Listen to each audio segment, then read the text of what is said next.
Sebelum ceritanya dimulai, silahkan tulis di kolom komentar dari daerah mana saja teman-teman yang menonton cerita ini.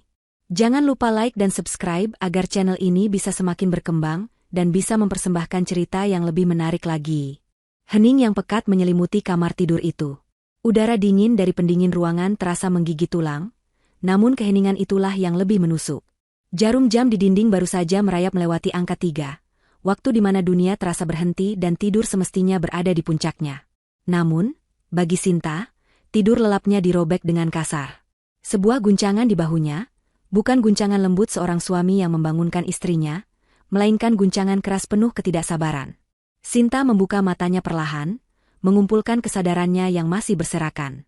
Di hadapannya berdiri Ilham, suaminya, dengan wajah yang Sinta tidak kenali. Wajah itu keras, dingin, dan tanpa sedikitpun kehangatan yang biasa ia lihat. Di belakang Ilham, berdiri sesosok bayangan yang membuat hawa di ruangan itu terasa semakin dingin. Ibu Tini, ibu mertuanya. Wanita parubaya itu melipat tangan di dada, tatapannya menghunjam Sinta dengan kebencian yang tidak ditutup-tutupi. Pakaian tidurnya yang terbuat dari sutra mahal tampak kontras dengan ekspresi wajahnya yang penuh cemoohan. Sinta duduk di tepi ranjang, rambutnya yang panjang tergerai berantakan.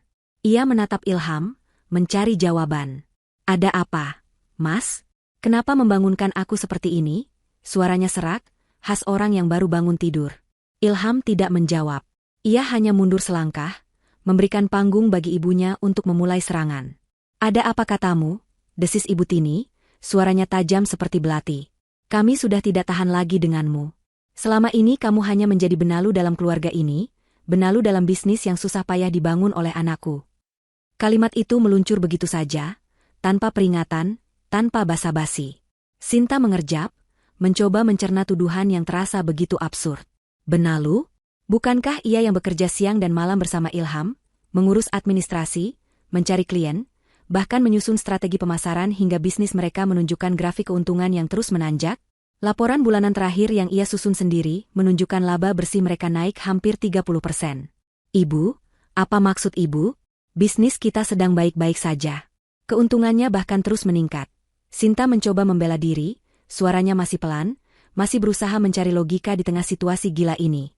Ilham akhirnya angkat bicara, suaranya datar dan tanpa emosi, seolah ia sedang berbicara dengan orang asing. Itu bukan bisnis kita lagi, Sinta. Itu bisnisku. Mulai malam ini, kerja sama kita berakhir. Aku tidak membutuhkanmu lagi. Setiap kata yang diucapkan Ilham terasa seperti palu godam yang menghantam dada Sinta. Ia menatap wajah suaminya, pria yang telah menemaninya selama 5 tahun terakhir. Pria yang ia kira adalah partner hidupnya. Malam ini, pria itu tampak seperti monster. Ibu Tini tersenyum sinis, senyum kemenangan yang paling menyakitkan. Tidak becus. Itu kata yang tepat untukmu. Kamu pikir kami tidak tahu kalau keuntungan itu naik karena kerja keras Ilham sendiri? Kamu hanya menumpang nama, duduk manis di kantor seolah-olah mengerti bisnis. Padahal, kamu itu kosong. Tidak punya kemampuan apa-apa. Cacian itu terus mengalir. Setiap katanya dirancang untuk meruntuhkan harga diri Sinta. Sinta hanya diam. Bukan karena ia setuju, bukan karena ia terluka hingga tak bisa berkata-kata. Di dalam dirinya, sesuatu yang selama ini tertidur pulas mulai bangkit. Sebuah ketenangan dingin yang aneh mulai menyebar dari hatinya ke seluruh tubuhnya. Ia menatap kedua orang di hadapannya, bukan lagi sebagai istri atau menantu, melainkan sebagai seorang pengamat yang sedang menyaksikan sebuah pertunjukan drama yang buruk. Aku sudah bilang dari awal, Ham, wanita ini tidak sepadan denganmu. Keluarga kita adalah keluarga terpandang. Sementara dia, entah dari mana asalnya, tidak punya latar belakang yang jelas. Menikahimu hanya untuk mengincar hartamu. Ibu Tini melanjutkan, seolah sedang membacakan daftar kejahatan Sinta. Ilham mengangguk setuju, otaknya seakan telah dicuci bersih oleh hasutan ibunya. Ibu benar. Aku sudah membuat kesalahan dengan mempercayaimu. Sekarang, aku mau kamu pergi dari rumah ini. Malam ini juga. Keputusan final itu diucapkan. Dingin, tegas, dan tidak bisa diganggu-gugat. Sinta menarik napas panjang. Ia sudah menduga ini akan terjadi, meski tidak secepat dan sedramatis ini. Selama bertahun-tahun, ia telah menekan siapa dirinya sebenarnya. Mencoba menjadi istri yang sempurna, menantu yang penurut, semua demi menjaga keutuhan rumah tangganya. Ia pikir, cinta bisa mengubah segalanya. Malam ini, Ia sadar betapa naifnya pemikiran itu. Sinta bangkit dari tempat tidur. Gerakannya tenang dan anggun, tidak menunjukkan kepanikan atau kesedihan. Hal ini justru membuat Ilham dan Ibu Tini sedikit terkejut. Mereka mengharapkan tangisan, permohonan, atau setidaknya sebuah drama. Tapi Sinta tidak memberikan mereka kepuasan itu. Baik, hanya satu kata itu yang keluar dari bibirnya. Suaranya terdengar begitu tenang, hingga membuat bulu kuduk meremang. Ia berjalan menuju lemari pakaian, membukanya, dan hanya mengambil sebuah tas jinjing kecil yang biasa ia gunakan.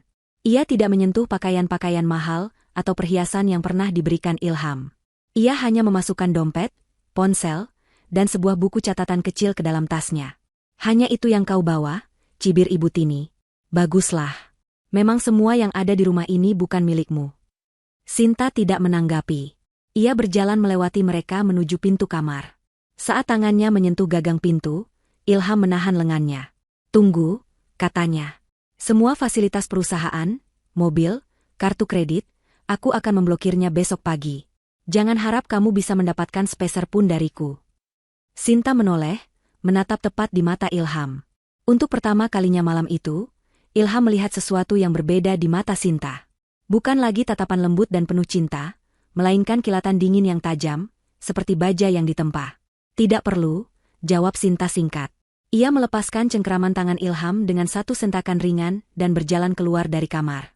Langkahnya mantap menuruni tangga marmer yang dingin. Rumah besar itu terasa asing, seperti bukan lagi tempatnya. Ia tidak menoleh ke belakang. Ia bisa merasakan tatapan penuh kemenangan dari Ilham dan Ibu Tini di punggungnya. Pintu depan yang berat ia buka, dan angin malam yang dingin langsung menyambutnya. Pintu itu kemudian tertutup di belakangnya dengan suara debam yang keras, mengakhiri satu babak dalam hidupnya. Sinta berdiri di halaman depan yang luas, di bawah cahaya rembulan yang pucat. Ia hanya mengenakan piyama satin tipis, namun ia tidak merasakan dingin. Adrenalin dan sesuatu yang lain, sesuatu yang terasa seperti kebebasan, mulai menghangatkan tubuhnya. Ia menatap rumah mewah itu sekali lagi.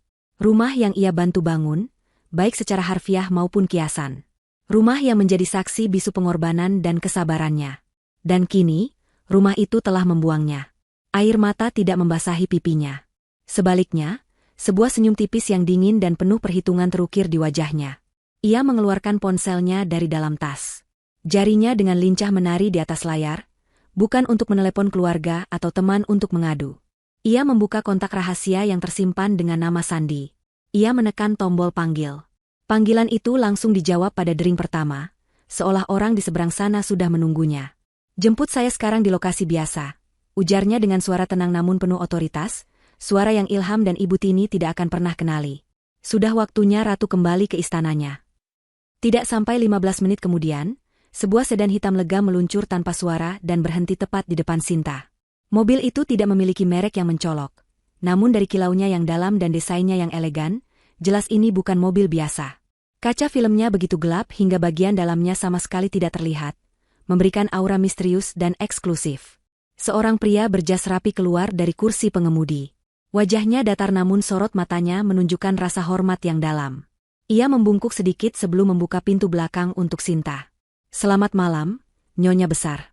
Kami sudah menunggu perintah Anda, katanya dengan suara yang sopan dan terlatih. Sinta hanya mengangguk kecil dan masuk ke dalam mobil.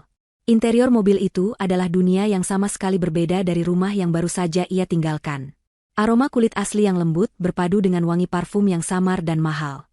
Kursinya begitu nyaman, memeluk tubuhnya dengan sempurna. Keheningan di dalam kabin begitu total, meredam semua suara dari dunia luar. Saat mobil mulai bergerak menjauh, Sinta melihat dari jendela belakang, rumah Ilham tampak semakin kecil dan kecil, hingga akhirnya lenyap di telan kegelapan malam. Ia tidak merasakan secuil pun penyesalan. Yang ada hanyalah kelegaan. Topeng yang selama 5 tahun ia kenakan, topeng istri sederhana yang penurut, akhirnya bisa ia lepaskan. Perjalanan itu tidak memakan waktu lama. Mobil tidak menuju ke rumah orang tua Sinta atau apartemen temannya. Mobil itu melaju menuju jantung kota, ke sebuah distrik paling elit di mana gedung-gedung pencakar langit menjulang seperti permata di tengah malam. Mobil memasuki sebuah jalan pribadi yang tersembunyi, melewati gerbang keamanan berlapis, sebelum akhirnya berhenti di lobi bawah tanah sebuah gedung penthouse yang megah. Pintu mobil dibukakan. Sinta melangkah keluar dan langsung disambut oleh seorang wanita muda yang juga berpenampilan profesional. Selamat datang kembali, Nyonya Sinta. Semua sudah disiapkan sesuai instruksi siaga Anda, kata wanita itu, yang Sinta kenali sebagai Rina, asisten pribadinya. Mereka memasuki lift pribadi yang langsung membawa mereka ke lantai teratas. Saat pintu lift terbuka, pemandangan yang tersaji begitu menakjubkan.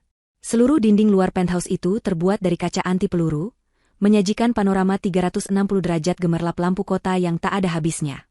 Desain interiornya sangat modern dan minimalis, didominasi warna putih, abu-abu, dan hitam, dengan sentuhan perabotan desainer yang harganya bisa membeli beberapa rumah mewah seperti milik Ilham. Ini adalah dunia Sinta yang sebenarnya. Istana pribadinya yang melayang di atas kota, tempat yang tidak seorang pun dari masa lalunya tahu keberadaannya. Apakah Anda butuh sesuatu, Nyonya? Tanya Rina sambil mengikuti Sinta yang berjalan menuju bar kecil di sudut ruangan. Tolong siapkan air hangat. Dan tablet untuk rapat, jawab Sinta sambil melepaskan piyama satinnya dan menggantinya dengan jubah sutra hitam yang tergantung rapi. Ia merasa perlu membersihkan sisa-sisa kehidupan lamanya. Setelah beberapa menit membersihkan diri, ia kembali ke ruang utama. Rina sudah menunggunya dengan sebuah tablet canggih di tangan. Sinta duduk di sofa kulit berwarna putih gading yang menghadap langsung ke jendela raksasa. Ia menerima tablet dari Rina dan langsung menyalakannya. Layar tablet itu menyala, menampilkan logo sebuah perusahaan, Vespera Capital. Sebuah nama yang tidak dikenal publik secara luas, namun sangat ditakuti dan dihormati di kalangan investor kelas kakap.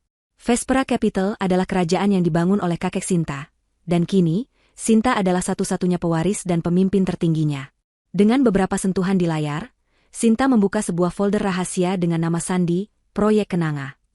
Di dalamnya, terdapat seluruh data dan analisis mengenai bisnis yang ia jalani bersama Ilham. Bisnis itu, yang dianggap Ilham dan ibunya sebagai milik mereka, ternyata sejak awal didanai sepenuhnya oleh Vespera Capital melalui perusahaan cangkang. Ilham dan kepemilikan saham 5%-nya hanyalah sebuah fasad, sebuah eksperimen. Sinta menggulir layar, melihat laporan keuangan, data transaksi, bahkan rekaman percakapan di kantor yang tidak Ilham sadari. Semuanya terdokumentasi dengan rapi. Ia melihat grafik keuntungan yang ia buat, dan di sebelahnya ada catatan dari tim analisnya yang mengonfirmasi bahwa pertumbuhan bisnis itu murni hasil dari strategi dan jaringan yang Sinta bangun secara diam-diam. Sementara Ilham lebih banyak menghabiskan waktu untuk pertemuan sosial dan pamer kesuksesan. Rasa pahit sempat terasa di ujung lidahnya, bukan karena pengkhianatan Ilham, tetapi karena kebodohannya sendiri yang berharap pria itu bisa melihat nilainya tanpa harus menunjukkan kekuasaannya. Proyek Kenanga resmi dinyatakan gagal total. Parameter kesetiaan dan integritas partner menunjukkan skor 0, kata Sinta pada Rina, suaranya dingin dan final. Rina mengangguk. Instruksi Anda, Nyonya? Sinta menatap layar tablet itu sekali lagi. Di sana terpampang jelas struktur kepemilikan modal perusahaan. Nama Ilham dan Ibu Tini terdaftar sebagai pemilik 5% saham. Sementara sisanya, 95% atau setara dengan dana segar sebesar 95 miliar rupiah, terdaftar atas nama sebuah entitas anonim yang tak terlacak, yang tak lain adalah Vespera Capital. Sinta membuka panel kontrol utama aset tersebut. Jarinya melayang di atas sebuah tombol virtual berwarna merah menyala. Tombol itu bertuliskan, tarik dana likuidasi klausul pelanggaran kepercayaan. Klausul tersebut adalah bagian dari perjanjian investasi awal yang sangat rumit, yang ditandatangani Ilham tanpa membacanya dengan teliti. Klausul itu pada intinya menyatakan bahwa jika terjadi pengkhianatan atau tindakan yang merugikan investor utama, maka seluruh dana investasi dapat ditarik kembali secara sepihak dan seketika, tanpa pemberitahuan. Selama ini, Sinta adalah investor utama itu sendiri, dan malam ini, ia telah dikhianati dan diusir. Klausul itu kini aktif. Tanpa ragu sedikitpun, Sinta menekan tombol merah itu. Sistem meminta konfirmasi biometrik. Sinta menempelkan ibu jarinya ke layar. Sebuah cahaya hijau berkedip, mengonfirmasi identitasnya. Seketika, sebuah notifikasi muncul di layar. Aksi disetujui. Penarikan dana sebesar 95 miliar rupiah akan dieksekusi secara otomatis dari seluruh rekening perusahaan pada pukul 9 waktu Indonesia Barat. Hitung mundur sistem dimulai. Di bawah tulisan itu, sebuah jam digital mulai berdetak mundur dari angka 6 jam. Sinta meletakkan tablet itu di atas meja. Pekerjaannya untuk malam ini selesai. Ia menatap lampu kota di luar jendela. Di salah satu titik di lautan cahaya itu, Ilham dan Ibu Tini mungkin sedang tertidur lelap, bermimpi tentang masa depan cerah mereka setelah berhasil menyingkirkannya. Mereka tidak tahu bahwa saat fajar menyingsing, mereka tidak akan bangun dalam mimpi indah, melainkan dalam sebuah mimpi buruk yang mereka ciptakan sendiri. Dan Sinta, sang ratu, akan menonton semuanya dari singgasananya di atas awan. Matahari pagi menerobos masuk melalui celah gorden di kamar Ilham, namun ia dan ibunya sudah terbangun jauh sebelum itu. Mereka tidak bisa tidur bukan karena gelisah, melainkan karena terlalu bersemangat. Perasaan lega dan kemenangan membuncah di dada mereka, seolah beban berat yang selama ini mereka pikul akhirnya terangkat. Beban itu bernama Sinta. Di meja makan yang megah, sarapan tersaji melimpah. Ibu Tini menuangkan kopi untuk Ilham dengan senyum yang tak lepas dari wajahnya. Pagi yang cerah untuk memulai hidup baru, kan, nak? Katanya, suaranya terdengar riang. Ilham mengangguk, mengoleskan selai pada rotinya dengan gerakan mantap. Tentu, Bu. Akhirnya kita bisa mengelola bisnis ini dengan cara kita sendiri. Tidak ada lagi yang sok tahu dan ikut campur, jawabnya.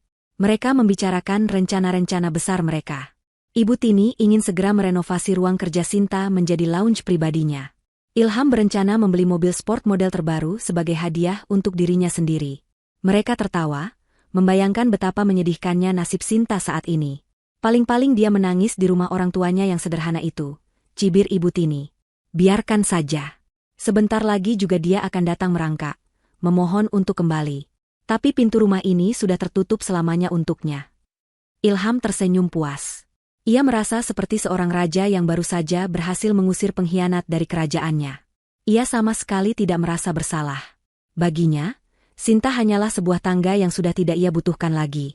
Pukul 8 pagi, mereka berangkat ke kantor dengan mobil sedan mewah milik Ilham. Keduanya mengenakan pakaian terbaik mereka, siap untuk mengumumkan era baru kepemimpinan mereka. Saat mereka melangkah masuk lobi kantor, suasana terasa sedikit aneh. Para karyawan yang biasanya menyapa dengan ramah kini tampak menunduk, seolah takut bertatapan langsung. Ilham dan Ibu Tini tidak peduli. Mereka menganggapnya sebagai bentuk rasa segan terhadap pemilik perusahaan yang sesungguhnya. Mereka berjalan angkuh menuju ruang kerja Ilham di lantai paling atas, menara gading mereka. Ilham duduk di kursi kebesarannya, kursi yang terasa jauh lebih nyaman tanpa bayang-bayang Sinta. Ibu Tini duduk di sofa, sudah mulai melihat-lihat katalog desain interior di tabletnya. Semuanya terasa sempurna. Namun, kesempurnaan itu tidak bertahan lama. Telepon di meja Ilham berdering. Dari sekretarisnya. Pak, ada telepon dari Bima Sakti Supply. Katanya ada tagihan yang sudah jatuh tempo 2 hari. Ilham mengerutkan kening. Tagihan apa? Bukankah Sinta sudah mengurus semuanya? Tanyanya kesal. Suruh saja mereka kirim email. Nanti saya periksa. Ia menutup telepon dengan kasar. Ini pasti salah satu keteledoran Sinta, pikirnya. Beberapa menit kemudian, telepon kembali berdering. Kali ini dari pemasok bahan baku utama mereka. Nadanya lebih mendesak. Pak Ilham, kami terpaksa menahan pengiriman barang untuk Anda. Sistem kami menunjukkan jalur kredit perusahaan Anda dibekukan sementara. Amarah Ilham mulai tersulut. Dibekukan? Apa maksudnya? Kami selalu membayar tepat waktu, bentaknya. Orang di seberang telepon hanya menjawab dengan nada formal bahwa ini adalah kebijakan dari pusat manajemen risiko mereka. Ilham membanting telepon. Pasti ulah Sinta. Dia pasti sengaja tidak membayar tagihan-tagihan ini sebelum pergi untuk membuatku repot. Geramnya. Ibu Tini menenangkan. Sudah, jangan emosi. Wanita licik itu memang sengaja. Nanti kita bereskan. Cek saja rekening perusahaan, lalu bayar semua tagihannya. Tunjukkan padanya kita bisa melakukan segalanya tanpa dia. Ide itu terdengar bagus. Ilham membuka laptopnya, mencoba mengakses sistem internet banking perusahaan. Aneh, kata sandinya ditolak. Ia mencoba beberapa kali. Tetap gagal. Kepanikan kecil mulai merayap di hatinya. Dia mengganti kata sandinya. Seru Ilham. Ibu Tini tertawa mengejek. Dasar wanita picik. Balas dendamnya kekanak-kanakan sekali. Telepon saja Bang. Minta reset kata sandinya. Kamu kan pemiliknya. Ilham segera menelepon manajer bank yang biasa melayani mereka. Sementara menunggu, email mulai masuk bertubi-tubi. Email dari vendor, dari perusahaan leasing mobil kantor, dari pemilik gedung, semuanya dengan subjek yang sama, peringatan pembayaran jatuh tempo. Langit di luar jendela tampak cerah, namun awan kelabu mulai berkumpul di dalam ruangan itu. Suasana kemenangan perlahan menguap, digantikan oleh firasat buruk yang lengket. Tepat pukul 9 pagi, manajer bank akhirnya menelepon kembali. Maaf, Pak Ilham. Saya tidak bisa melakukan reset kata sandi dari sini. Ada notifikasi keamanan tingkat tinggi di rekening perusahaan Anda. Lalu bagaimana? Desak Ilham, kesabarannya menipis. Sebaiknya Bapak mengecek langsung melalui sistem internal. Menurut catatan kami, baru saja terjadi. Suara manajer bank itu terputus sejenak, digantikan oleh keheningan yang menegangkan. Tiba-tiba, pintu ruangan Ilham terbuka dengan keras. Direktur Keuangan Perusahaan, Pak Budi, seorang pria parubaya yang biasanya tenang dan teliti, berlari masuk dengan wajah sepucat mayat. Napasnya terengah-engah, dan tangannya yang memegang tablet gemetar hebat. Pak Ilham. Gawat, Pak, katanya dengan suara terbata-bata. Ilham bangkit dari kursinya. Ada apa, Pak Budi? Tenang dulu. Ibu Tini juga berdiri, menatap Pak Budi dengan tatapan tidak suka karena telah mengganggu. Pak Budi tidak bisa tenang. Ia menyodorkan tabletnya ke arah Ilham. Rekening kita, Pak, rekening perusahaan. Ilham merebut tablet itu dari tangan Pak Budi. Matanya membelalak, tidak percaya dengan apa yang ia lihat. Saldo. Angka yang tertera di sana adalah 0 besar. Bukan hanya itu, di bawahnya tertera angka minus yang jumlahnya fantastis. Matanya liar mencari riwayat transaksi terakhir. Di sana, tepat pada pukul 9:01, tercatat satu transaksi keluar. Jumlahnya membuat Ilham merasa lemas. 95 miliar rupiah. Seluruh modal dan keuntungan yang pernah mereka kumpulkan, lenyap dalam 1 detik. Di kolom keterangan transaksi, tertulis 3 kata yang terasa asing namun mengerikan, penarikan klausul pelanggaran kepercayaan. Ini tidak mungkin. Ini pasti kesalahan sistem. Perampokan, teriak Ilham, suaranya melengking karena panik. Ibu Tini merebut tablet itu. Wajahnya yang angkuh langsung berubah pucat pasi. Ia hampir jatuh terduduk jika tidak berpegangan pada meja. Apa ini? Uang kita? Di mana uang kita? Tanyanya lirih. Pak Budi menelan ludah dengan susah payah, mencoba menemukan suaranya. Itu bukan perampokan, Pak, Bu. Dana itu ditarik oleh investor utama kita. Ilham tertawa histeris, tawa orang yang sudah kehilangan akal sehatnya. Investor utama? Investor utama perusahaan ini adalah saya. Keluarga saya. Pak Budi menggelengkan kepalanya dengan pelan, tatapannya penuh kasihan. Bukan, Pak. Selama ini, saya juga baru tahu setelah menggali data perjanjian awal. Ternyata, 95% modal perusahaan kita berasal dari satu entitas investasi anonim. Kita hanya menjalankan operasionalnya. Dan pagi ini, berdasarkan perjanjian yang pernah Bapak tanda tangani, mereka menggunakan hak mereka untuk menarik seluruh dana investasi karena terjadi pelanggaran kepercayaan. Kepala Ilham terasa berputar. Ia mencoba mengingat-ingat perjanjian tebal yang dulu disodorkan oleh Sinta. Ia hanya menandatanganinya tanpa membaca, percaya begitu saja pada penjelasan Sinta bahwa itu hanya formalitas untuk pendanaan. Kepalanya terasa sakit. Semuanya menjadi gelap. Di tengah kepanikannya, sebuah nama melintas di benaknya, nama yang seharusnya menjadi sumber masalahnya, namun kini terasa seperti satu-satunya orang yang mungkin mengerti. Sinta. Apa yang sebenarnya telah ia lakukan? Pertanyaan itu bergema di dalam reruntuhan kerajaannya yang hancur lebur dalam sekejap. Jauh dari kepanikan dan kekacauan yang melanda kantor Ilham, suasana di penthouse Sinta terasa begitu tenang dan terkendali. Aroma kopi segar menguar di udara, berpadu dengan cahaya pagi yang lembut memandikan seluruh ruangan. Sinta duduk di kepala meja rapat yang terbuat dari kaca obsidian, di dalam ruang kerjanya yang lebih mirip pusat komando strategis. Ia tidak lagi mengenakan jubah sutra, melainkan setelan kerja berwarna biru tua yang dirancang khusus untuknya. Rambutnya disanggul rapi, menampakkan leher jenjang dan wajahnya yang kini memancarkan aura ketegasan dan kecerdasan yang luar biasa. Di hadapannya, duduk tim inti Vespra Capital, Rina, asisten pribadinya yang sigap, seorang pria berkacamata bernama Adrian, kepala tim hukumnya, dan seorang wanita parubaya yang tampak tajam bernama Laras, kepala divisi keuangannya. Layar besar di dinding menampilkan data yang mengalir secara real-time. Grafik saham, berita ekonomi global, dan sebuah jendela kecil di sudut yang menampilkan rekaman CCTV tanpa suara dari lobi kantor Ilham. Mereka semua menyaksikan adegan Pak Budi yang berlari panik, diikuti oleh Ilham dan Ibu Tini yang tampak seperti baru saja melihat hantu. Tidak ada yang tersenyum atau menunjukkan ekspresi kemenangan. Bagi mereka, ini bukan drama pribadi, melainkan eksekusi prosedur bisnis. Penarikan dana berhasil dieksekusi tepat waktu. Seluruh aset likuid perusahaan target kini bernilai 0. Mereka secara teknis sudah bangkrut, lapor Laras dengan nada datar, seolah sedang membacakan laporan cuaca. Adrian, sang kepala hukum, melanjutkan. Klausul pelanggaran kepercayaan yang kita aktifkan sepenuhnya sah di mata hukum. Dokumen asli yang ditandatangani oleh Tuan Ilham 5 tahun lalu memberikan kita hak mutlak. Upaya hukum apapun dari pihaknya akan sia-sia. Sinta mengangguk pelan, matanya masih tertuju pada layar. Ia melihat Ilham yang jatuh terduduk di kursinya, memegangi kepalanya. Ada sebersit rasa kasihan yang coba menyusup ke dalam hatinya, namun ia segera menepisnya. Rasa itu adalah kemewahan yang tidak bisa ia miliki saat ini. Ia telah memberikan Ilham kesempatan selama 5 tahun. 5 tahun untuk membuktikan bahwa ia adalah partner yang layak, bukan hanya dalam bisnis, tetapi juga dalam hidup. 5 tahun yang berakhir dengan pengkhianatan dan penghinaan di pukul 3 pagi. Proyek Kenanga secara resmi ditutup, kata Sinta, suaranya terdengar jelas dan mantap di seluruh ruangan. Semua data yang terkumpul selama proyek ini akan diarsipkan sebagai studi kasus mengenai kegagalan manajemen akibat arogansi dan kurangnya integritas. Rina mencatat setiap kata yang diucapkan Sinta di tabletnya. Langkah selanjutnya, Nyonya, tanya Rina. Sinta mengalihkan pandangannya dari layar, menatap satu persatu anggota timnya. Mereka telah kehilangan semua uang mereka. Tapi itu belum cukup. Mereka belum belajar apa-apa.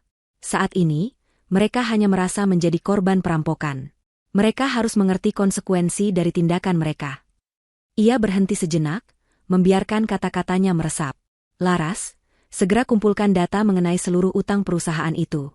Utang kepada vendor, bank, leasing, bahkan tunggakan sewa gedung.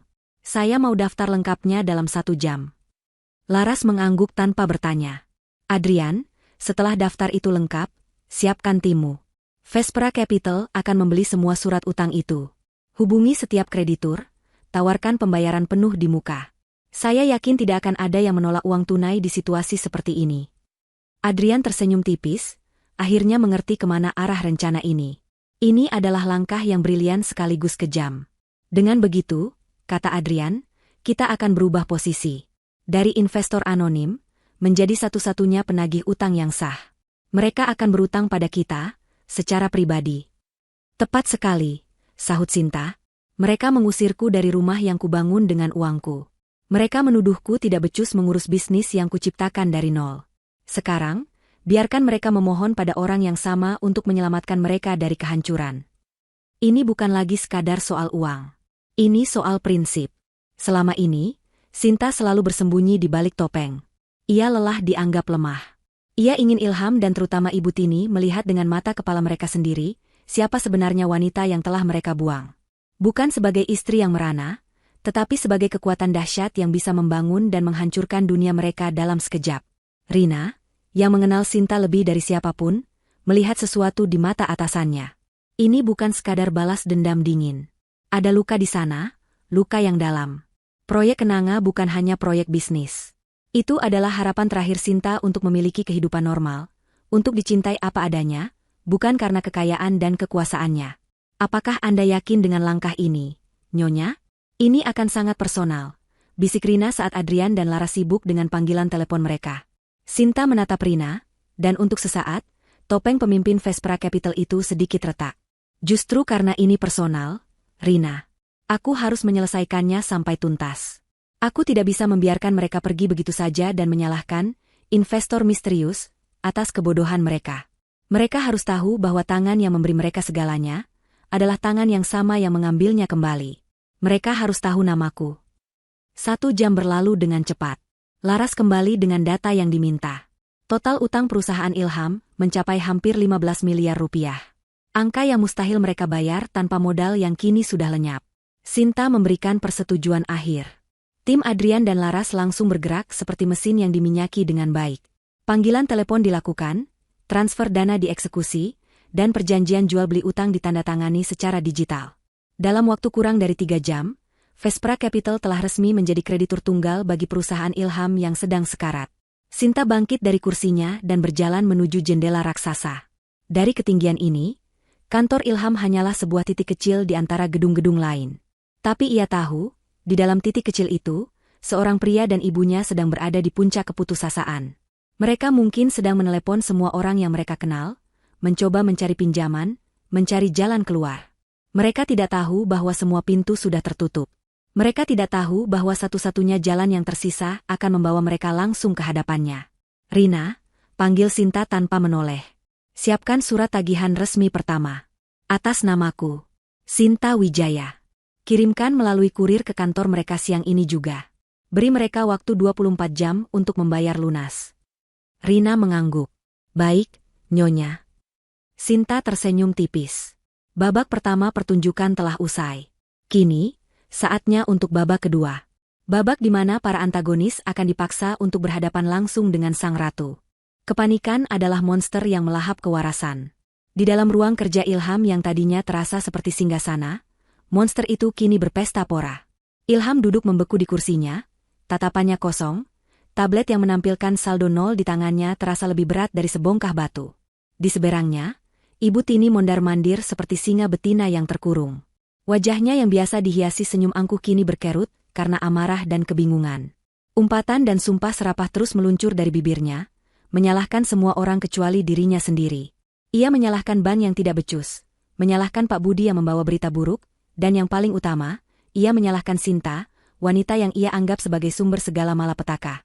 Di tengah kekacauan batin itu, seorang kurir datang mengetuk pintu.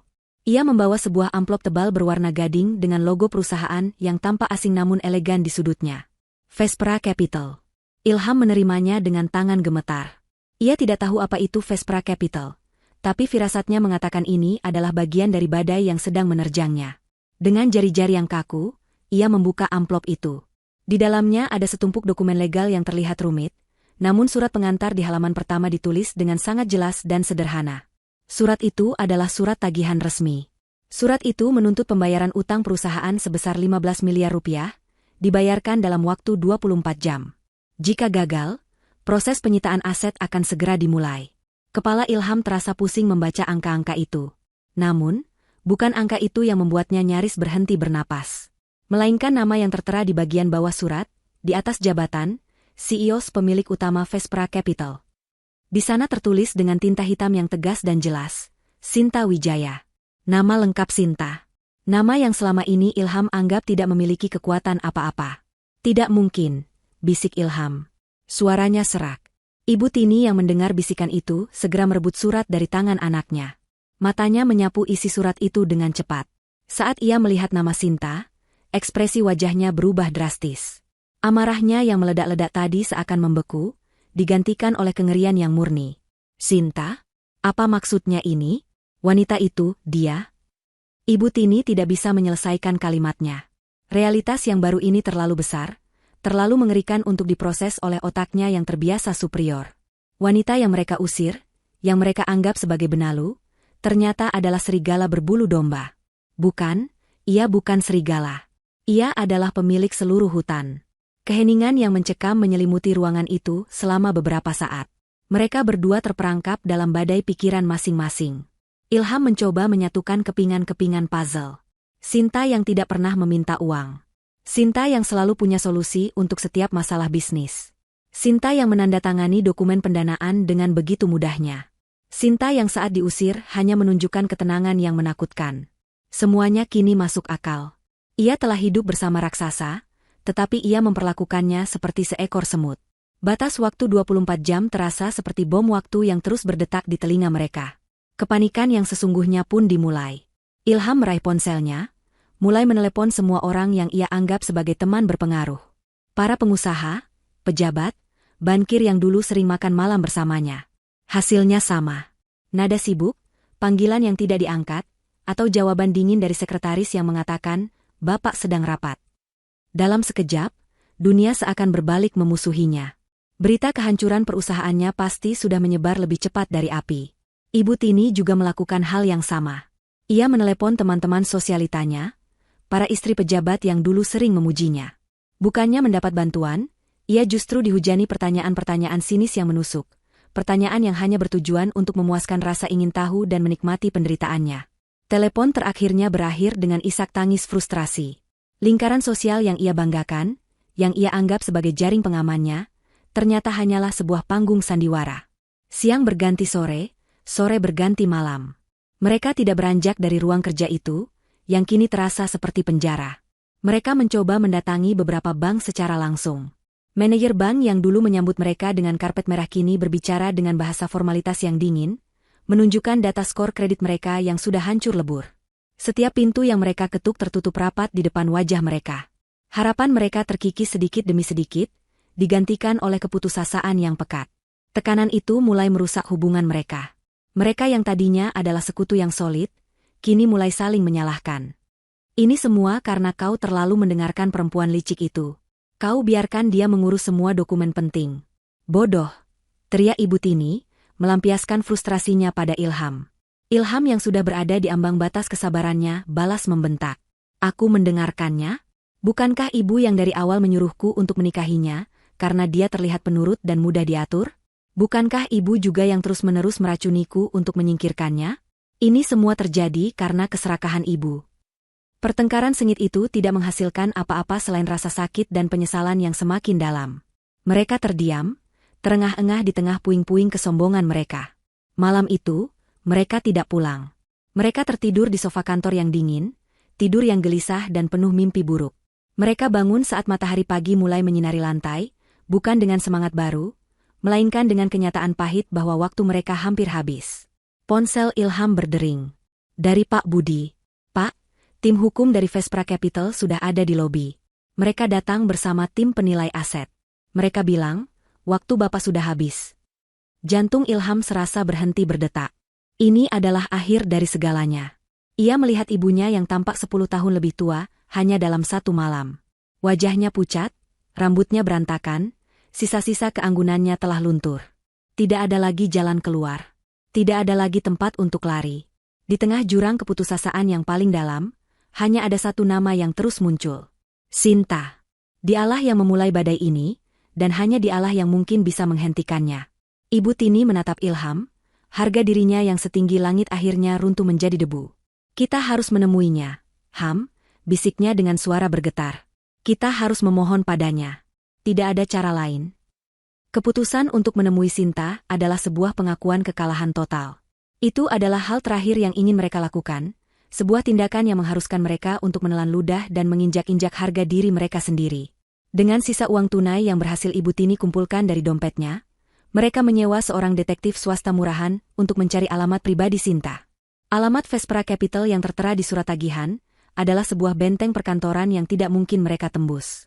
Mereka butuh alamat rumahnya, berharap bisa menemuinya dalam suasana yang lebih personal, berharap sisa-sisa perasaan dari masa lalu masih bisa mereka manfaatkan. Beberapa jam kemudian, sang detektif mengirimkan sebuah alamat melalui pesan singkat. Ilham dan Ibu Tini membaca alamat itu dengan kening berkerut. Nama jalan dan nama gedungnya terdengar sangat asing, berada di kawasan paling premium di pusat kota, sebuah area yang bahkan jarang mereka lewati karena tingkat eksklusivitasnya yang luar biasa. Mereka mengira sang detektif salah. Namun, tidak ada pilihan lain selain mencobanya. Mereka memesan taksi online, karena mobil Ilham sudah ditarik oleh perusahaan leasing pagi itu. Perjalanan menuju alamat itu terasa seperti perjalanan menuju tiang gantungan. Setiap meter yang mereka tempuh, rasa gugup dan malu semakin mencekik. Taksi itu akhirnya berhenti di depan sebuah gedung pencakar langit yang menjulang anggun. Fasadnya terbuat dari kaca dan baja berkilauan, dengan desain arsitektur yang canggih dan futuristik. Sebuah lobi pribadi yang dijaga ketat terlihat di balik gerbang besi tempa yang artistik. Ini bukan gedung apartemen biasa. Ini adalah sebuah istana vertikal. Ilham dan Ibu Tini keluar dari taksi dengan perasaan gamang. Mereka menatap gedung itu dengan mulut sedikit terbuka. Rumah Ilham yang selama ini mereka banggakan, kini terlihat seperti gubuk jika dibandingkan dengan kemegahan ini. Apa benar ini tempatnya? Bisik Ibu Tini, suaranya penuh keraguan. Ilham hanya bisa menelan ludah, menunjukkan pesan dari detektif kepada penjaga keamanan di pos depan. Penjaga keamanan itu, seorang pria tegap dengan seragam sempurna dan alat komunikasi di telinganya, menatap mereka dari atas ke bawah. Penampilan mereka yang kusut dan wajah mereka yang penuh tekanan jelas, tidak sesuai dengan profil penghuni atau tamu di tempat itu. Ada perlu apa dengan Nyonya Sinta Wijaya? Tanya penjaga itu dengan nada formal, tanpa sedikit pun keramahan. Kami keluarganya, jawab Ilham terbata-bata. Kata, keluarga, terasa begitu aneh dan palsu di bibirnya sendiri. Penjaga itu mengangkat alisnya sedikit, lalu berbicara melalui alat komunikasinya dengan suara pelan. Setelah beberapa saat, ia kembali menatap mereka. Mohon maaf. Nyonya Sinta sedang sangat sibuk dan tidak bisa diganggu. Tidak ada jadwal pertemuan atas nama Anda. Penolakan itu terasa seperti tamparan. Tolonglah, Pak. Ini sangat penting. Ini masalah hidup dan mati. Ilham memohon, rasa putus asa membuatnya lupa akan rasa malu. Ibu Tini, untuk pertama kalinya seumur hidupnya, ikut memelas. Bilang padanya, ini Ilham dan ibunya. Tolong, Nak. Penjaga itu tampak tidak tergerak. Prosedur adalah prosedur. Anda bisa menunggu, tapi saya tidak bisa menjanjikan apa-apa, katanya dengan nada final, lalu kembali ke posnya, mengabaikan mereka. Terpaksa, Ilham dan Ibu Tini menunggu di luar gerbang. Mereka berdiri di trotoar, di bawah terik matahari siang yang menyengat. Keringat membasahi pakaian mereka yang sudah lepek. Beberapa mobil mewah keluar masuk gerbang, penumpangnya melirik mereka dengan tatapan aneh. Setiap lirikan terasa seperti jarum yang menusuk sisa-sisa harga diri mereka. 1 jam berlalu. 2 jam. Penghinaan ini terasa lebih menyakitkan daripada kehilangan uang. Akhirnya, saat mereka hampir menyerah, alat komunikasi penjaga itu berbunyi. Ia berjalan menghampiri mereka. Nyonya Sinta bersedia menemui Anda. Ikut saya. Sedikit harapan muncul di hati mereka. Mereka mengikuti penjaga itu melewati gerbang, melintasi taman kecil yang sangat rawat, dan masuk ke lobi utama. Lobi itu lebih mirip lobi hotel bintang 7. Mereka tidak disuruh menunggu di sofa yang nyaman. Mereka langsung digiring menuju lift pribadi di sudut ruangan. Penjaga itu menempelkan kartu akses, menekan tombol lantai teratas, dan membiarkan mereka masuk berdua. Pintu lift tertutup. Di dalam kotak cermin itu, mereka bisa melihat pantulan diri mereka yang menyedihkan. Lift meluncur ke atas dengan kecepatan tinggi tanpa suara. Saat pintu terbuka, mereka disambut oleh Rina, asisten pribadi Sinta. Wajah Rina datar dan profesional. Silakan lewat sini, katanya singkat. Ia tidak membawa mereka ke ruang keluarga atau ruang tamu. Ia membawa mereka menyusuri koridor panjang berlantai marmer, dan membuka sebuah pintu menuju ruang rapat. Ruangan itu dingin dan impersonal. Sebuah meja panjang dari kaca hitam mendominasi ruangan, dikelilingi oleh kursi-kursi kantor yang tampak tidak nyaman. Salah satu dindingnya adalah kaca raksasa yang menyajikan pemandangan kota dari ketinggian yang memusingkan, seolah ingin menunjukkan betapa kecilnya mereka. Rina menyuruh mereka duduk, lalu pergi tanpa menawarkan minuman atau basa-basi lainnya. Mereka duduk dalam keheningan yang canggung, tidak berani menyentuh apapun. Mereka menunggu. 5 menit, 10 menit, 30 menit. Sinta sengaja membuat mereka menunggu, membiarkan rasa cemas dan teror meresap ke dalam tulang mereka. Akhirnya, pintu di ujung ruangan terbuka. Sinta masuk. Ia tidak sendirian. Di sisinya berjalan Adrian, kepala tim hukumnya, membawa sebuah map tebal. Sinta mengenakan setelan celana berwarna krem yang membuatnya tampak berkuasa dan tak tersentuh. Wajahnya tenang, tanpa ekspresi. Ia berjalan ke sisi lain meja dan duduk, bahkan tanpa melirik mereka. Ilham dan Ibu Tini sontak berdiri. Mulut Ilham terbuka, mencoba merangkai kata. Sinta, ini aku. Suamimu? Ibu Tini juga mencoba. Nak Sinta, ibu minta maaf. Sinta mengangkat tangannya sedikit, sebuah gerakan kecil namun cukup untuk membungkam mereka berdua seketika. Ia tidak mau mendengar sandiwara mereka. Matanya yang dingin akhirnya menatap mereka, tatapan yang menusuk dan menilai, seolah mereka adalah spesimen di bawah mikroskop. Tanpa mengubah ekspresinya, Sinta mendorong map tebal yang dibawa Adrian ke tengah meja, menggesernya hingga berhenti tepat di depan Ilham. Selamat siang, katanya, suaranya jernih dan dingin, memecah keheningan di ruangan itu. Perkenalkan, saya Sinta Wijaya, pemilik Vespra Capital, investor utama. Ia berhenti sejenak, menatap tepat ke mata Ilham, lalu ke mata Ibu Tini, memastikan mereka memahami setiap kata berikutnya. Dan kini, pemilik tunggal seluruh utang kalian. Kata-kata Sinta menggantung di udara yang dingin, lebih tajam dari pecahan kaca. Setiap suku katanya merobohkan sisa-sisa harapan yang coba dibangun oleh Ilham dan Ibu Tini. Pemilik tunggal seluruh utang kalian. Kalimat itu bukan lagi sekadar ancaman, melainkan sebuah pernyataan status, sebuah proklamasi kekuasaan absolut. Dunia Ilham yang sudah retak kini hancur berkeping-keping. Pria yang selama 5 tahun ia anggap sebagai istrinya, wanita yang ia pandang sebelah mata, ternyata adalah arsitek sekaligus algojo bagi takdirnya. Ia jatuh terduduk di kursinya, kekuatannya seakan tersedot habis dari tubuhnya. Di sebelahnya, Ibu Tini terengah, wajahnya yang pucat kini membiru. Wanita tua yang angkuh itu tampak seperti akan terserang stroke. Adrian, pengacara Sinta, melangkah maju dengan tenang. Ia membuka map tebal di hadapannya, seolah tidak terpengaruh oleh drama yang baru saja terjadi. Jika saya boleh jelaskan, suaranya datar dan profesional, memecah keheningan yang menyiksa. Selama 5 tahun terakhir, Vespra Capital telah menyuntikkan dana sebesar 95 miliar rupiah sebagai modal investasi. Namun, audit kami menemukan adanya penyelewengan dana yang signifikan. Adrian mengeluarkan beberapa lembar dokumen. Ini adalah laporan kartu kredit perusahaan yang digunakan untuk perjalanan liburan pribadi Ibu Tini ke Eropa. Ini adalah data pembelian mobil sport Tuan Ilham yang dicatatkan sebagai aset perusahaan namun digunakan murni untuk kepentingan pribadi. Dan ini, ia menunjuk sebuah grafik yang rumit, adalah 3 proyek besar yang hampir gagal karena keputusan bisnis Tuan Ilham yang keliru, yang kemudian diselamatkan secara diam-diam oleh intervensi tim analis kami. Setiap kalimat yang diucapkan Adrian adalah paku yang ditancapkan ke peti mati kebanggaan mereka. Semua kebohongan yang mereka bangun, semua kesuksesan yang mereka klaim, kini ditelanjangi di bawah cahaya kebenaran yang kejam. Mereka bukan pengusaha sukses. Mereka hanyalah boneka yang tidak sadar bahwa benang mereka selama ini dipegang oleh Sinta. Setelah Adrian selesai, barulah Ilham dan Ibu Tini menemukan kembali suara mereka. Bukan lagi suara penuh amarah atau kesombongan, melainkan suara penuh keputusasaan. Sinta, aku mohon. Ilham memulai, suaranya bergetar. Ia bangkit dari kursinya, berjalan memutari meja dan berlutut di hadapan Sinta. Sebuah pemandangan yang menyedihkan. Aku suamimu. Aku tahu aku salah. Aku buta, aku bodoh. Aku membiarkan ibu meracuni pikiranku. Tapi di dalam hatiku, aku masih mencintaimu. Kita bisa perbaiki ini semua. Lupakan bisnis ini, lupakan uang ini. Kita mulai lagi dari awal, hanya kita berdua. Kata-kata itu terdengar begitu kosong. Cinta. Sebuah kata yang ia gunakan sebagai senjata terakhirnya, padahal ia sendiri yang telah membunuhnya. Ibu Tini, dengan sisa tenaganya, ikut memohon. Air mata buaya mulai mengalir di pipinya yang keriput. Nak Sinta, maafkan ibu. Ibu sudah tua, kadang tidak bisa menjaga ucapan. Ibu hanya ingin yang terbaik untuk Ilham.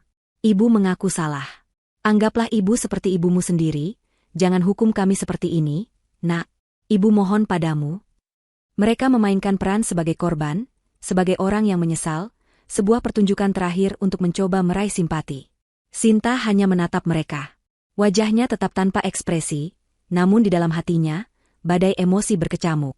Ia melihat pria yang berlutut di hadapannya, bukan sebagai suami yang menyesal, tetapi sebagai pengecut yang hanya ingin menyelamatkan dirinya sendiri. Ia mendengar permohonan ibu mertuanya, bukan sebagai permintaan maaf yang tulus, tetapi sebagai taktik manipulasi murahan lainnya. Ia teringat setiap malam saat ia harus bekerja lembur sendirian sementara Ilham pergi bersenang-senang. Ia teringat setiap ucapan sinis Ibu Tini yang merendahkan keluarganya. Ia teringat dinginnya malam saat ia diusir dari rumahnya sendiri. Tidak ada lagi ruang untuk simpati. Cinta? Sinta akhirnya angkat bicara, suaranya pelan namun mematikan. Kau bicara soal cinta setelah kau membuangku di pukul 3 pagi? Setelah kau menuduhku tidak becus dan menjadi benalu? Ia menoleh pada Ibu Tini. Dan ibu? Ibu mau aku menganggapmu seperti ibuku sendiri? Ibuku tidak akan pernah menghina dan merendahkanku seperti yang ibu lakukan selama bertahun-tahun. Sinta berdiri. Auranya yang dingin memenuhi seluruh ruangan, membuat Ilham dan Ibu Tini gemetar ketakutan. Kalian tidak menyesal atas apa yang telah kalian lakukan. Kalian hanya menyesal karena kalian tertangkap. Ia kembali duduk dan menatap mereka dengan tatapan tajam. Pertunjukan drama kalian sudah selesai. Sekarang dengarkan. Aku tidak tertarik melihat kalian membusuk di penjara karena penipuan dan penggelapan dana. Itu terlalu mudah.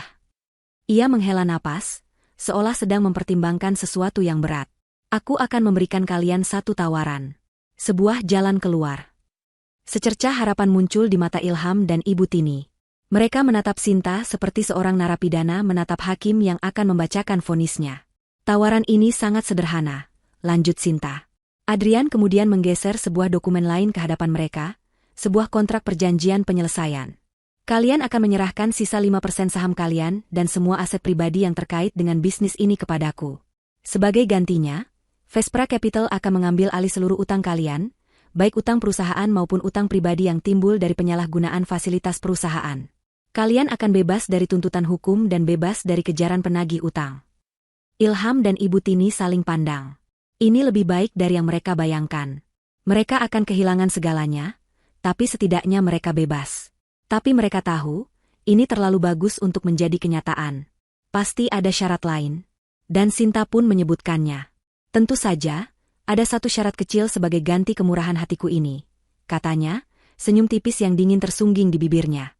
Sebagai kompensasi atas kerugian non-material yang saya alami, kalian berdua harus menandatangani kontrak kerja selama 1 bulan dengan perusahaan yang sudah direstrukturisasi. Posisi kalian adalah staf kebersihan kantor. Ilham dan Ibu Tini terkesiap. Mereka pasti salah dengar. Petugas kebersihan? Kalian akan bekerja dari jam 8 pagi sampai jam 5 sore. Tugas kalian termasuk mengepel lantai, membersihkan toilet, membuang sampah, dan tugas-tugas lain yang diperintahkan oleh kepala petugas kebersihan. Kalian akan mengenakan seragam, sama seperti yang lain. Penghinaan ini, rencana ini, begitu terperinci, begitu kejam, hingga terasa surreal. Ibu Tini langsung berteriak histeris. Tidak. Aku lebih baik mati daripada harus membersihkan toilet. Ilham menatap Sinta dengan ngeri. Sinta, jangan lakukan ini. Ini lebih buruk dari penjara. Kau membunuh kami perlahan-lahan. Sinta hanya mengangkat bahu. Pilihan ada di tangan kalian, katanya dengan tenang.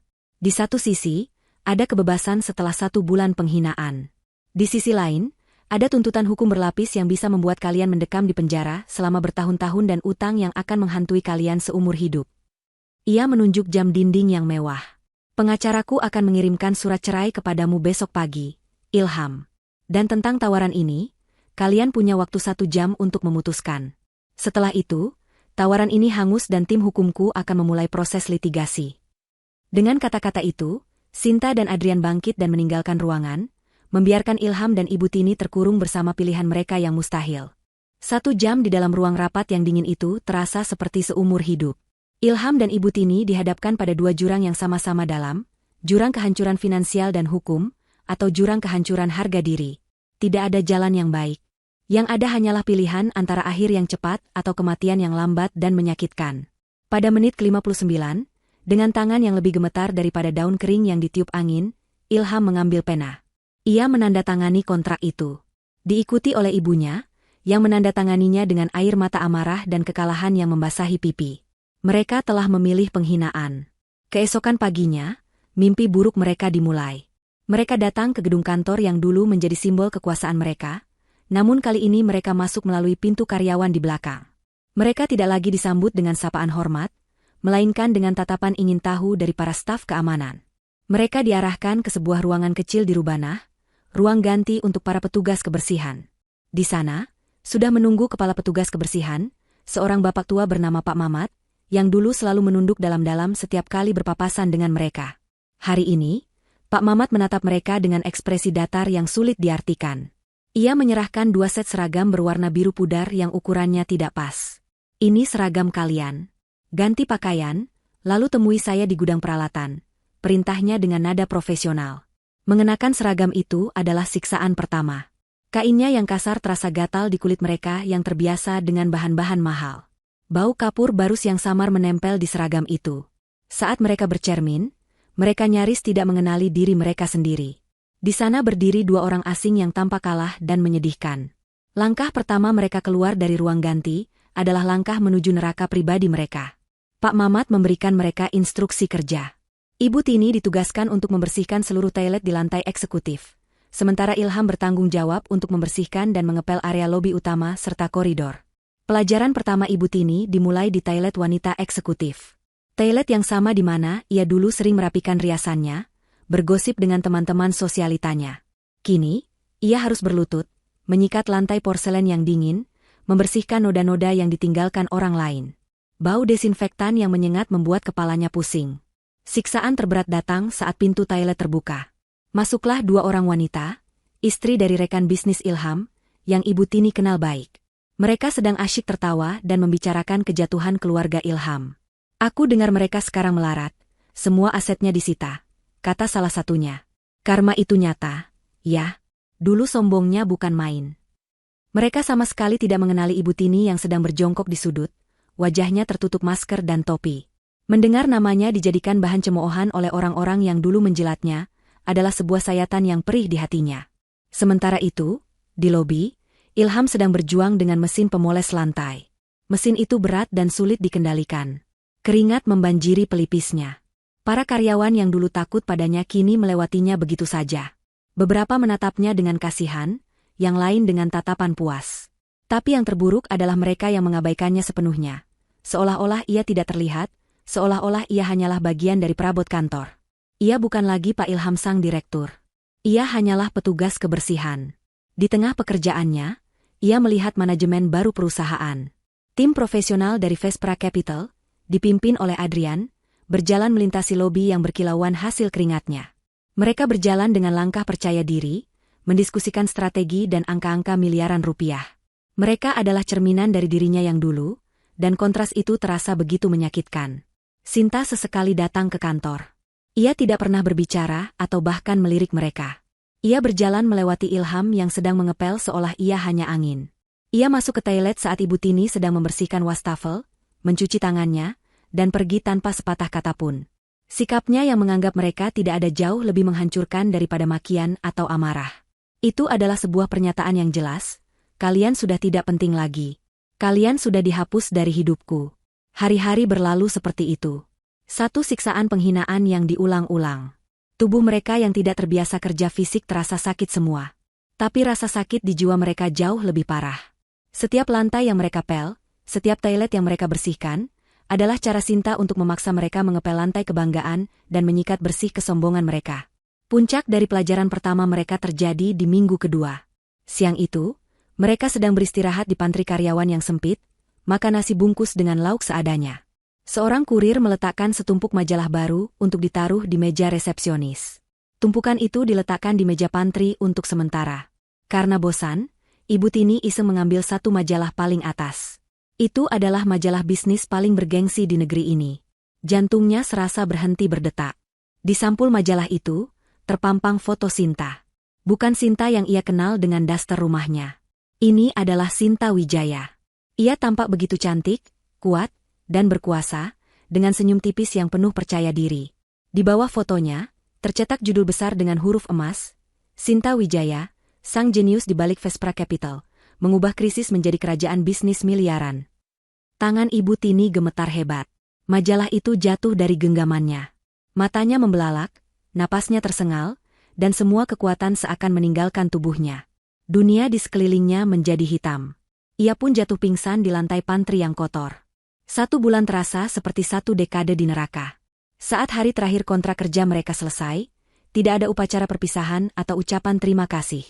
Mereka hanya diminta untuk mengembalikan seragam mereka yang lusuh, dan kemudian pintu belakang kantor itu tertutup bagi mereka untuk selamanya.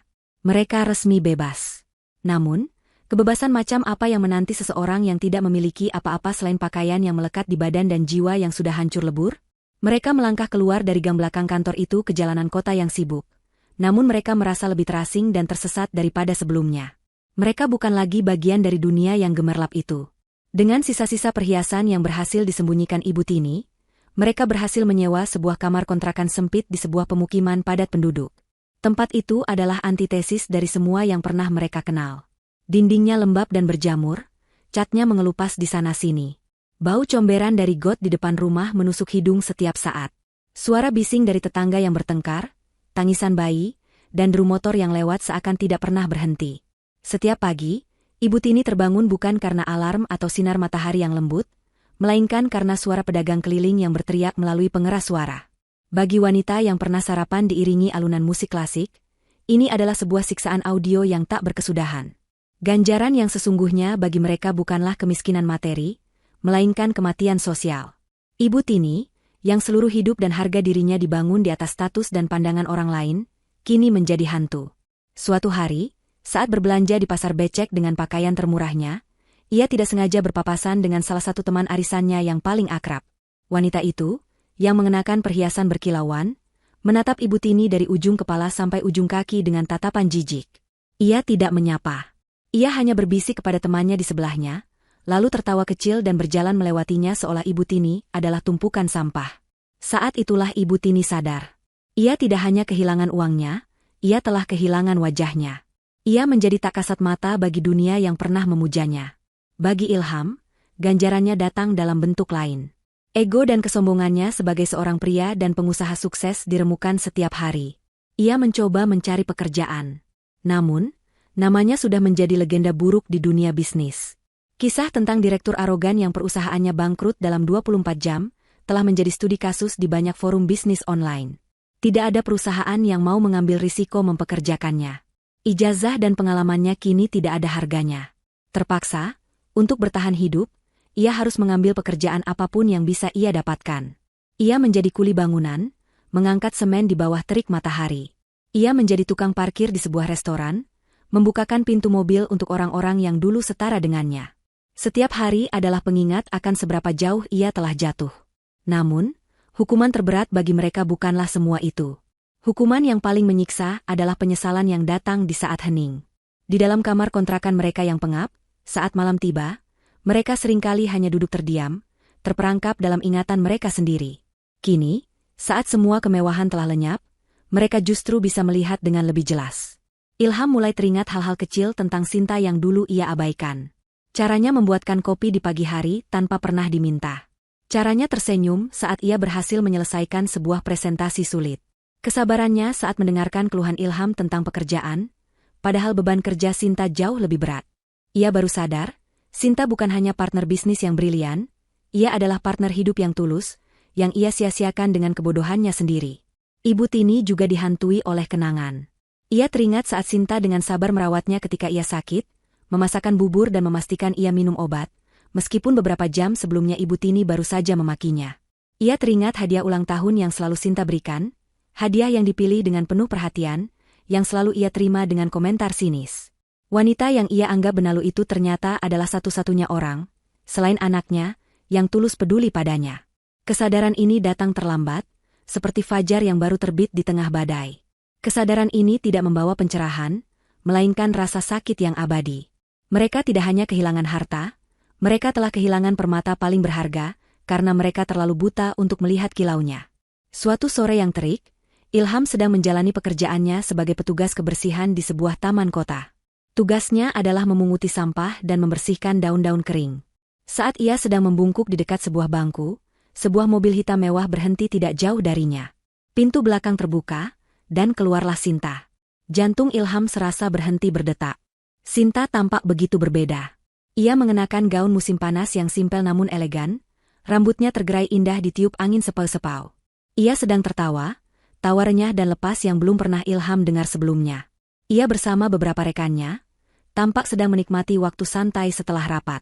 Ilham membeku di tempatnya, sapu lidi di tangannya terasa kaku.